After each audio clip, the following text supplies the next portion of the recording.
Practice set 35. Second sum, children. The length of a rectangle is 8x plus 5 centimeter and its breadth is 5x plus 3 centimeter. Find its area. So first we will write down the solution, what is given. So length of the rectangle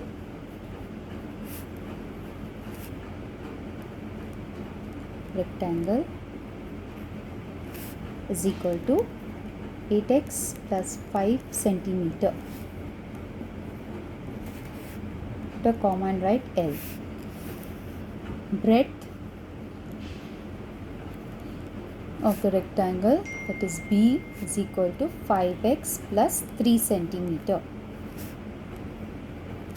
Area we need to find out. So question mark. Now formula, area of a rectangle is equal to L into B. L into B you can write only when you have put a comma and small l and comma B. So area of a rectangle is equal to L into B. Now let us substitute. Area is equal to L. Length is how much? 8x plus 5 into breadth, that is 5x plus 3. Now simplification. Open the bracket. 8x plus 5 into 5x plus 3. So this is one bracket with the other bracket. Okay. Let that remain with the bracket. We will multiply the other bracket. 5x plus 3. So you can take the first bracket and multiply the second bracket, or you can take the second bracket and multiply with the first bracket. So here I will be taking the first bracket. So 8x plus 5. So 8x, from here 8x into the second bracket, that is 5x plus 3 plus 5 of the first bracket into again the second bracket, 5x plus 3. Hope you all have understood. 8x into 5x plus 3 plus 5 into 5x plus 3. Now 8x into 5x plus, because this 8x stands for both, 8x into 3 you can write down, plus 5 into 5x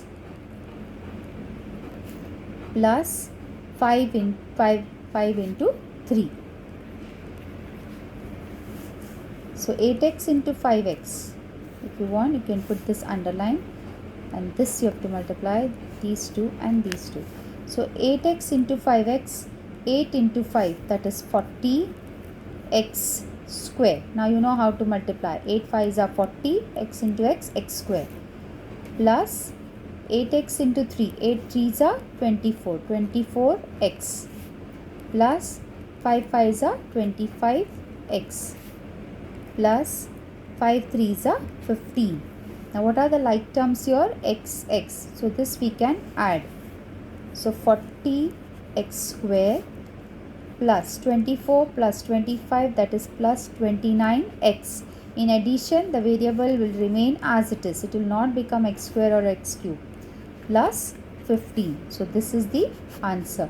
So area of the rectangle, your final answer you will be writing as, so final answer will be, the area of the rectangle is 40x square plus 29x plus 15. This is how we are going to solve. This is how it is solved. Next is equations in one variable. What do you mean by one variable? There will be only one letter. So you can see, solve the following equation. First one, x plus 7 is equal to 4. So there is only x. So it's only one variable. 4p is equal to 12. Okay. You have to remember, an equation is an equality containing a variable or variables. The equations containing only one variable with index 1, that is power 1, are known as simple equations in one variable. You can see in all these examples, it is only x raised to 1, p to the power of 1. Okay, so these are simple equations. Solve the equations. X plus 7 is equal to 4.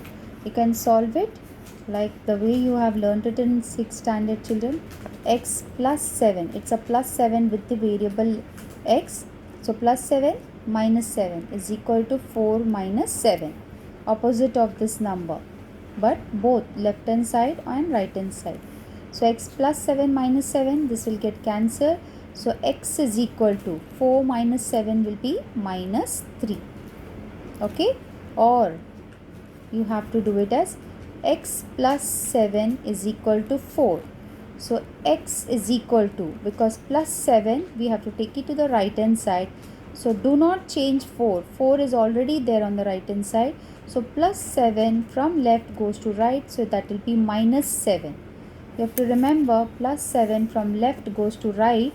The sign will be changed. So it will be opposite of plus 7, that is minus 7. So x is equal to 4 minus 7 minus 3. So always remember that when a term is transposed, that is, you are changing from one side to the other of the equal sign in an equation, that term sign must be changed. Always remember, if anything you are taking from left side to right hand side or from right hand side to left hand side, okay, this equal sign is a limitation. So if I take anything from the left hand side to the right hand side, the sign will change, or from right hand side to left hand side, the sign will change. So remember that. Second sum, 4p is equal to 12. So same way you can use your 6th standard method, that 4p, so it 4 upon 4 is equal to 12 upon 4, but I will use this method, children, and prefer you also start with this. 4p is equal to 12, so 4 is multiplied here, so keep p as it is. 12 is already on the right hand side, 4 is multiplied. When it goes to the right hand side, it will be division. So p is equal to 4 ones are 4 threes are, p is equal to 3. This is your answer. Okay, next one, m minus 5 is equal to 4. So m is equal to 4 is already there on the right hand side, minus 5 from left goes to right, and it becomes plus 5. So m is equal to 9. Fourth one, t upon 3 is equal to 6. 3 is division here. So when it goes to the right hand side, it will become multiplication. So t is equal to 6 into 3. So t is equal to 6 threes are 18. So all the 6 sums we have solved. So that's it in this video. Practice at 36 we will solve as a whole exercise. So the first question is simplify, and there it goes. So till here, that is practice at 35, you need to solve the sums 2 times, that is twice, in your maths notebook. So copy the sums once, pause it and copy it down and repeat the sum, children. Take care. Bye bye.